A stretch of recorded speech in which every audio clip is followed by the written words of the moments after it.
بلوچستان کے علاقے موسیٰ کھیل میں دہشت گردوں کے ہاتھوں قتل ہونے والے افراد کی نماز جنازہ کھانے وال کے نواحی علاقے 4110 آر میں ادا کر دی گئی۔ نواحی علاقہ 4110 آر میں اہل علاقہ کی بڑی تعداد نے شرکت کی۔ روزگار کے لیے بلوچستان جانے والے نہتے افراد کو دہشت گردوں نے شناختی کارڈ چیک کر کے بے دردی بے رحمی سے قتل کر دیا۔ میتیں گھر پہنچتے ہی علاقے میں ہر آنکھ اشک بار ہے۔ والد نے میڈیا سے گفتگو کرتے ہوئے کہا کہ وہ کہہ رہے تھے ہم 10 بجے گھر پہنچ جائیں گے، صبح 10 بجے آ جائیں گے۔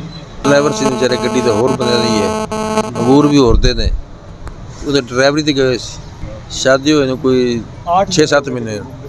ہاں، کتنے بھائی ہیں؟ 5 بیٹے ہیں میرے۔ اہل علاقہ کا کہنا ہے کہ ہمارے گاؤں کے دونوں افراد کو ناحق قتل کیا گیا۔ میرا مطالبہ یہ ہے حکومت پاکستان سے کہ ہماری جو قیمتی جانیں ہیں، پنجاب کے ہی کیوں شناختی کارڈ چیک کر کے ان کو قتل کیا گیا ہے، اور اگر حکومت سے نہیں ہو رہا ہے تو ہمیں دیں اختیارات، ہم جاتے ہیں، ہم لڑتے ہیں ان سے۔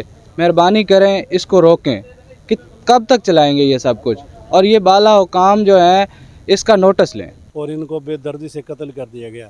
یہ اپنی روزی کمانے کے لیے گئے ہوئے تھے، یہ کوئی دہشت گرد نہیں تھے، یہ کوئی سمگلنگ کے لیے نہیں گئے ہوئے تھے، یہ عام شہری تھے۔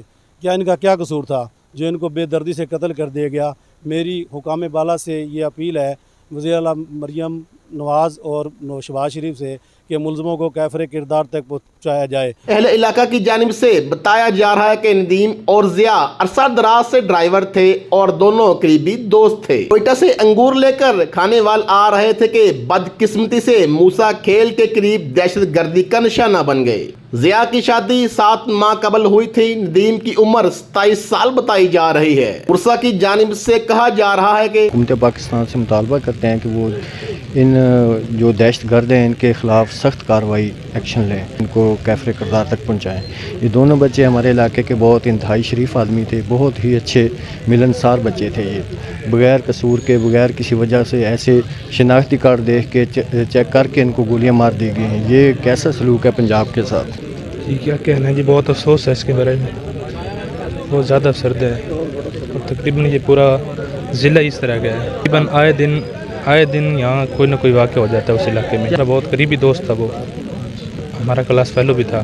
اہل علاقہ نے وزیر اعلیٰ پنجاب مریم نواز اور وزیر اعظم پاکستان سے مطالبہ کیا ہے کہ قتل ہونے والے غریب افراد کی امداد کی جائے۔ نماز جنازہ میں ضلع انتظامیہ کے کسی بھی بڑے افسر نے شرکت نہیں کی۔ ندیم اور ضیاء کو نماز جنازہ کے بعد سپرد خاک کر دیا گیا۔